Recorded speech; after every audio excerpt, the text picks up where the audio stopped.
the heart of Ohio, Eleanor Thompson, a vibrant 72-year-old widow, stood tall with the wisdom of a life well lived.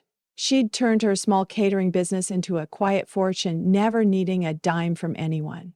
But at a lively company barbecue, her smug 38-year-old son-in-law, Greg, thought he could cut her down. With his boss just steps away, he sneered, calling her the family freeloader who clung to their scrap. The crowd froze, expecting Eleanor to shrink. Oh, how wrong they were. With a glint in her eye and a steady hand, she reached into her purse, ready to unleash a secret that would flip the scene upside down. What was Eleanor about to reveal? And how would it leave Greg speechless before his boss? Eleanor Thompson wasn't just any grandmother. Born in a modest Cincinnati suburb in 1953, she grew up in an era when women were expected to stay in the kitchen, not run one. But Eleanor had other plans. As a young woman, she turned her knack for cooking into a catering business, starting with small church events and graduations. By the 2,980 cess, her company Ellie's Eats was a local staple, serving everything from wedding receptions to corporate luncheons. She had a reputation for no-nonsense professionalism, a warm smile, and a knack for making every guest feel special. Over 4 decades, she built a nest egg that most only dreamed of, not through luck, but through grit, savvy investments, and a refusal to let anyone tell her what she couldn't do. By the time she retired at 65, she owned several properties, including a commercial building in Columbus that she leased out quietly, never flaunting her wealth. To her, money wasn't for show, it was for security and independence.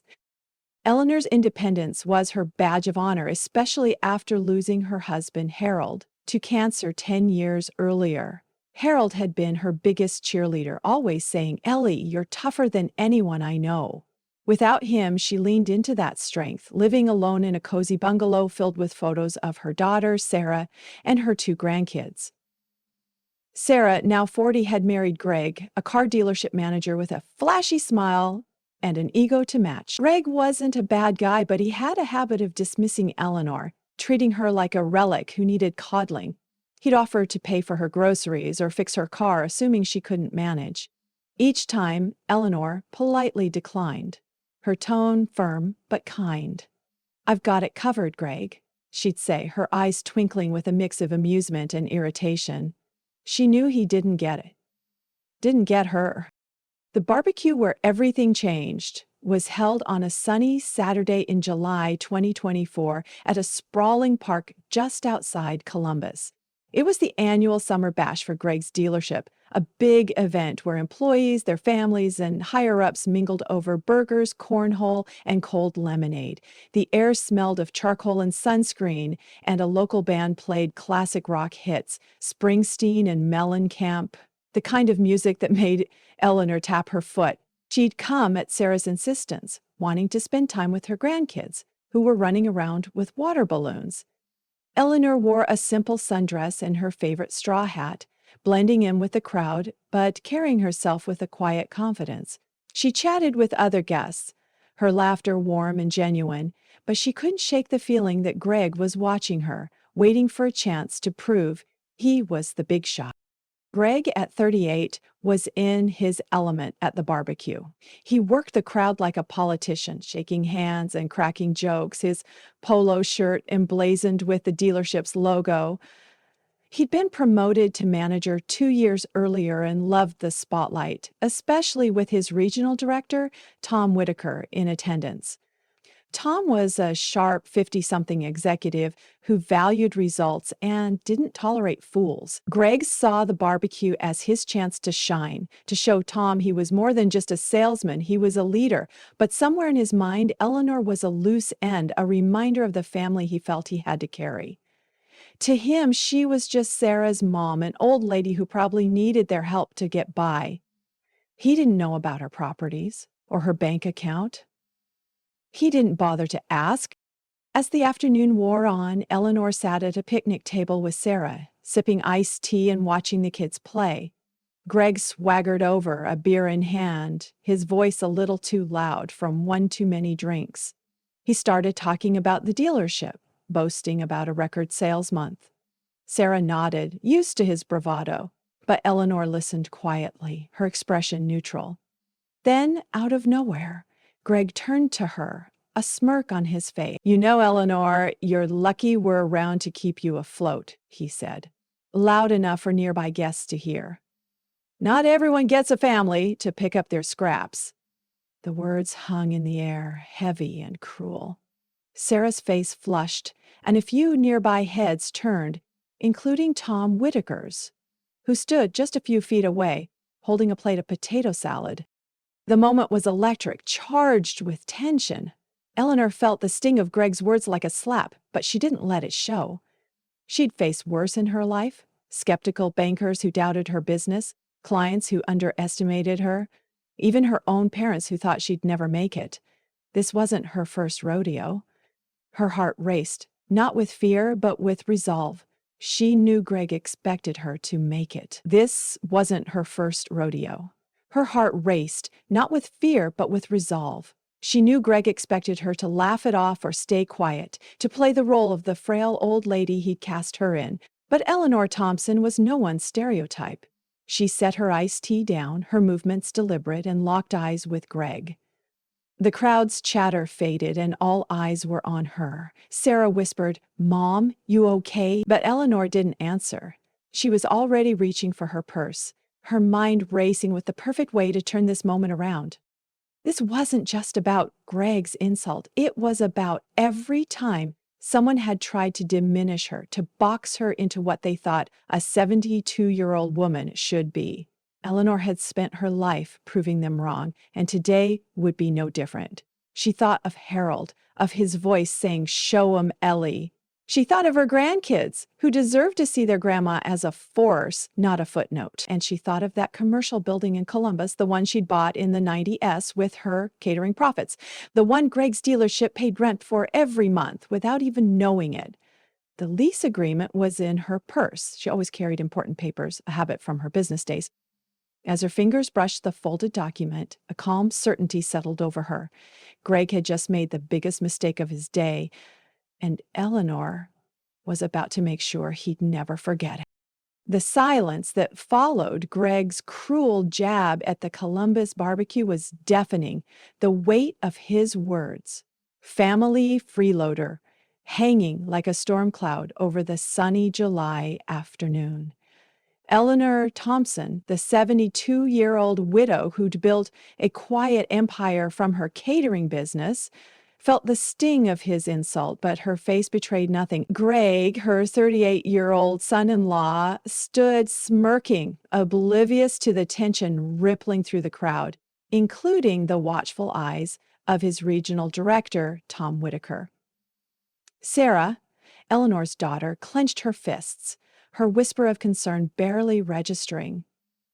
But Eleanor was already moving, her hand slipping into her purse with the precision of a woman who spent decades mastering the art of timing. Inside that purse was a lease agreement, proof that she owned the very building Greg's car dealership rented, a secret she'd kept for years. With a calm that belied the fire in her chest, Eleanor was about to turn Greg's arrogance into his undoing, and she'd do it with a smile. Eleanor's fingers closed around the folded document, its edges worn from years of being carried as a talisman of her independence. She'd always kept important papers close, a habit from her days running Ellie's Eats, when a misplaced contract could mean a lost client. The lease agreement was more than paper. It was a testament to her foresight, her hustle, her refusal to be anything less than self-made. She'd bought the commercial building in Columbus in the 990s, a bold move when her catering business was at its peak. It was a calculated risk, funded by profits she'd saved while others spent. Now, that building was leased to Greg's dealership, and every month, his company sent her a check without him ever knowing. The irony wasn't lost on her as she prepared to reveal the truth. Greg thought she was a burden, but in reality, his business depended on her. She thickened up, her straw hat tilting slightly as she met Greg's gaze. The crowd, sensing a shift, leaned in, their murmurs fading. Sarah's eyes widened, her earlier worry giving way to confusion. Tom Whitaker, still clutching his plate of potato salad, raised an eyebrow. His curiosity piqued. Eleanor's movements were deliberate, almost theatrical, but her expression remained serene. She'd learned long ago that power didn't need to shout. It whispered, and the world listened. "Greg," she said, her voice clear and steady, cutting through the hum of the barbecue like a knife. "I think Tom might want to see this." She pulled the lease agreement from her purse, unfolding it with a practiced ease that belied the adrenaline coursing through her veins. The document was crisp, its black ink stark against the white paper, detailing the terms of the lease between her holding company and the dealership. Greg's smirk faltered, his beer bottle hovering midair. He didn't know what was coming, but the confidence in Eleanor's tone unnerved him.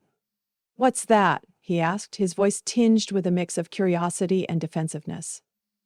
Eleanor didn't answer him directly. Instead, she turned to Tom Whitaker, who was now fully engaged, his posture shifting as if he sensed a plot twist. With a polite smile, she extended the document toward him. "Tom," she said, her voice warm but firm, "I thought you might like to know who your landlord is." The words landed like a thunderclap, their meaning dawning on the crowd before Greg could process them. Tom took the paper, his eyes scanning the text, and a slow grin spread across his face. "Well, he muttered, glancing at Eleanor with newfound respect. The moment was electric, a master class in understated brilliance. Eleanor didn't raise her voice or point fingers. She didn't need to. The lease agreement spoke for itself, its existence dismantling Greg's narrative in seconds. The crowd's reaction was a mix of gasps and whispers, some gasps craning their necks to see what was happening. Sarah's jaw dropped, her earlier embarrassment replaced by a flicker of pride. Greg's face turned a shade paler, his earlier bravado evaporating as the reality hit him. He'd just insulted the woman who held the keys to his workplace, the one whose signature kept his dealership's doors open. The irony was almost too perfect, and Eleanor let it sink in, her smile never wavering. This wasn't about humiliating Greg, though the moment certainly did that. It was about reclaiming her dignity, about showing everyone, not just Greg, but the crowd, her daughter, and even herself. That age didn't diminish her power. Eleanor had spent her life defying expectations. From the bankers who doubted her business to the competitors who underestimated her, Greg's insult was just another hurdle, and she'd cleared it with the same grace and cunning that had defined her career. As Tom handed the document back to her, nodding appreciatively, she felt a surge of satisfaction. She'd done more than defend herself. She'd rewritten the story Greg had tried to tell. The barbecue's atmosphere shifted, the tension giving way to a buzz of excitement. Guests whispered to each other, some chuckling, others shaking their heads in disbelief. Tom clapped Greg on the shoulder, his tone light but pointed. "You might want to get to know your family better, Greg," he said, his grin widening. Greg mumbled something incoherent, his eyes darting to the ground. Eleanor, meanwhile, tucked the lease agreement back into her purse, her movements as calm as ever. She caught Sarah's eye and gave her a small wink, a silent reassurance that everything was under control. The music started up again, and the crowd slowly returned to their conversations, but the moment lingered. A story that would be retold at barbecues and break rooms for years to come. Eleanor's response was a lesson in power, not the loud, flashy kind Greg chased, but the quiet, unshakable kind that came from knowing exactly who you were. She'd turned a moment of humiliation into one of triumph, not by lashing out, but by letting the truth speak for itself. As she picked up her iced tea and took a sip, she felt Harold's voice in her mind. Show Ellie. She had, and she'd done it her way. The Columbus barbecue, once buzzing with classic rock and the clink of beer bottles, was now alive with a different energy, a mix of awe and whispers following Eleanor Thompson's masterful response. At 72, the widow who'd built a quiet fortune through her catering business had just turned the tables on her smug son-in-law Greg with a single piece of paper. A lease agreement proving she owned the building his car dealership rented, handing it to Greg's regional director, Tom Whitaker, with a calm, "I thought you might like to know who your landlord is." Eleanor had dismantled Greg's cruel freeloader jab in seconds. The crowd's gasps and Sarah's wide-eyed pride marked the moment, but it was the aftermath that cemented Eleanor's triumph. As she tucked the document back into her purse, her smile steady, the impact of her actions rippled through the park, leaving Greg humbled, the guests inspired, and a powerful lesson for all: never underestimate a senior's strength. Greg's face told the story of his defeat. The 38-year-old who'd strutted through the barbecue like a peacock was now a shadow of his former self. His beer bottle hung limp in his hand, his smirk replaced by a flush of embarrassment that crept from his neck to his ears. The man who'd called Eleanor a freeloader in front of his boss now realized he'd insulted the very person who held his dealership's lead. The irony was brutal, and the crowd didn't miss it. Whispers spread like wildfire. "Did you see that? She owns the building?" As guests exchanged glances, some stifling chuckles, others nodding in quiet respect. Greg tried to recover, mumbling something about a misunderstanding, but his words drowned in the hum of the moment. Tom Whitaker's grin, sharp and knowing, didn't help. "You might want to get to know your family better, Greg," Tom said, his tone light but laced with a sting that made Greg wince. The regional director's approval had been Greg's goal all day, and now it was Eleanor who'd earned it. For Eleanor, the victory was sweeter than any applause. She didn't need the crowd's whispers or Tom's nod to feel vindicated. She'd done this for herself. Greg's insult had cut deep, not because it was true, but because it echoed a world that too often dismissed people her age. At 72, she knew the stereotypes: the frail grandma, the burden on the family, the senior who'd outlived her usefulness. She'd fought those assumptions her whole life, from the bankers who scoffed at her catering dreams to the clients who doubted a woman could run a business. Each time, she'd proven them wrong with hard work and quiet cunning. This moment was no different. By revealing the lease, she hadn't just silenced Greg. She'd shattered the narrative he'd tried to pin on her. She wasn't a freeloader. She was a force, a woman who'd built an empire and held power Greg couldn't fathom. Sarah's reaction was the cherry on top. Her daughter, who'd spent the barbecue torn between embarrassment and worry, now looked at Eleanor with a mix of awe and relief. Sarah had always known her mother was strong, but this was a reminder of just how formidable she could be. When Eleanor caught her eye and winked, Sarah's tense shoulders relaxed, a small smile breaking through. That wink was more than reassurance. It was a promise that Eleanor would always have her back, not just as a mother, but as a woman who refused to be diminished.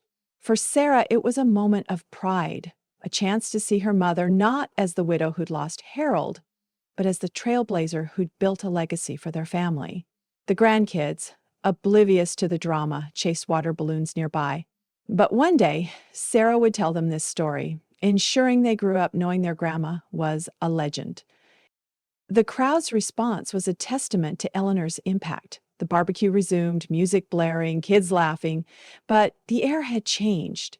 Guests stole glances at Eleanor, some approaching to chat, their tones warmer, more respectful. A few older women, likely seniors themselves, gave her knowing nods, as if recognizing a shared fight against being overlooked. Tom Whitaker, ever the professional, made a point to speak with Eleanor later, asking about her business ventures with genuine interest. "You're full of surprises, Mrs. Thompson," he said, his smile genuine. Eleanor just laughed, her humility as disarming as her boldness.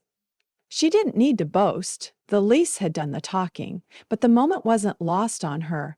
She'd not only defended her dignity, but inspired others, showing that age was no barrier to power or respect.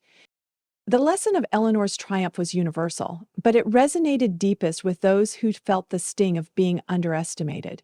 For seniors, especially women, her story was a rallying cry. In a culture that often equated youth with value, Eleanor proved that experience, wisdom, and resilience were worth more than any flashy title or loud boast. She hadn't needed to yell or fight. She'd used her mind, her resources, and her truth. That was the real power of her response. It wasn't about revenge, though Greg's humiliation was a satisfying byproduct. It was about reclaiming her place, reminding everyone that a 72-year-old woman could command a room without raising her voice. Her catering days had taught her timing, her investments had taught her strategy, and her life had taught her that dignity was non-negotiable. For the U.S. senior audience, Eleanor's story hit home. Many had faced their own Gregs, family members, co-workers, or strangers who assumed age meant weakness. According to AARP, 60% of Americans over 65 say they've experienced ageism, from subtle slights to outright dismissal. Eleanor's response was a blueprint for pushing back, not with anger, but with proof of worth. Her lease agreement was more than a document, it was a symbol of every achievement seniors hold, whether it's a career, a home, or a lifetime of lessons. She showed that power doesn't fade with age. It deepens, sharpened by years of navigating a world that doesn't always see you. Her story would linger in the minds of those at the barbecue, a reminder to never judge a book by its cover, especially when that cover is a 72-year-old in a straw hat. As the barbecue wound down, Eleanor sat back at the picnic table, her iced tea now warm, but her spirit brighter than ever. She watched her grandkids play, their laughter a reminder of why she'd fought so hard to build a legacy. Greg slunk off to mingle, his ego bruised but his lesson learned. Sarah stayed close, her hand brushing Eleanor's in a silent thank you. The music played on, Springsteen's voice carrying over the park, but for Eleanor, the real soundtrack was Harold's voice in her head. Show 'em, Ellie. She had, and the impact of that moment would echo far beyond the barbecue, a story of resilience that would inspire anyone who heard it. Eleanor Thompson wasn't just a landlord or a retired caterer. She was a reminder that strength has no expiration date. The Columbus barbecue had been transformed by Eleanor Thompson's quiet triumph, her lease agreement reveal leaving Greg humbled and the crowd buzzing with admiration. At 72, she'd proven she was no freeloader, but the landlord of Greg's car dealership, earning nods from Tom Whitaker and pride from her daughter Sarah. As the sun dipped low, casting golden hues over the park, Eleanor sat sipping her warmed iced tea, her heart full. The whispers of her victory still lingered, but for her, the real win was internal, reclaiming her dignity and showing that age was no limit to strength. Now, as the music faded and the barbecue wound down, Eleanor's story carried a powerful call to action for every senior watching. Stand tall, own your worth, and never let anyone dim your light. Eleanor's moment wasn't just a personal victory. It was a beacon for anyone who'd ever been underestimated. For the seniors in the crowd, and those who'd hear this story later, her actions were a reminder that life's later years were not for fading into the background, but for shining brighter than ever. She'd faced Greg's insult with grace, not anger, using her truth to rewrite his narrative. That choice resonated deeply in a world where, as AARP notes, over half of Americans over 65 face ageism. Eleanor's story challenged that, showing that power grows with experience, not youth. Her lease agreement was a symbol of every achievement seniors hold dear. Careers built, families raised, lessons learned. It was a call to every older adult. You are not defined by stereotypes, but by the strength you've earned. As she watched her grandkids chase the last of their water balloons, Eleanor felt Harold's voice echo. Show 'em, Ellie. She had, and now it was time to pass that torch. Her story begged to be shared, not just for pride, but to inspire. Seniors everywhere had their own lease agreements, moments of triumph, skills honed, or wisdom gained. Eleanor's legacy was a challenge to unearth those stories, to tell them loudly, to remind the world that age is a badge of resilience. She imagined her grandkids one day recounting this day, not as a tale of revenge, but as proof that their grandma was unstoppable. That vision fueled her, and it could fuel others too. The barbecue's final notes of Springsteen faded, and guests began packing up, but Eleanor's impact lingered. Sarah squeezed her hand, a silent vow to never doubt her again. Even Greg, still licking his wounds, would think twice before underestimating her. For the seniors who'd nodded in solidarity, Eleanor's triumph was a spark, urging them to stand up to their own Gregs, whether family, friends, or society itself. Her story was a rallying cry. Don't just endure, thrive. Share your victories, big or small, and let them ripple. As Eleanor rose from the picnic table, her straw hat catching the last rays of sunlight, she embodied that truth. Age didn't confine her, it defined her. This is your call too. Have you ever turned the tables like Eleanor? Maybe you proved a doubter wrong or stood up for your worth. Those stories matter. Share them with your community, your family, or even in a quiet moment of reflection. Let Eleanor's courage inspire you to own your strength, to show the world what a senior can do. And if her story moved you, pass it on, tell a friend, post it online, or keep it close as a reminder that you're never too old to shine. Eleanor Thompson did, and so can you.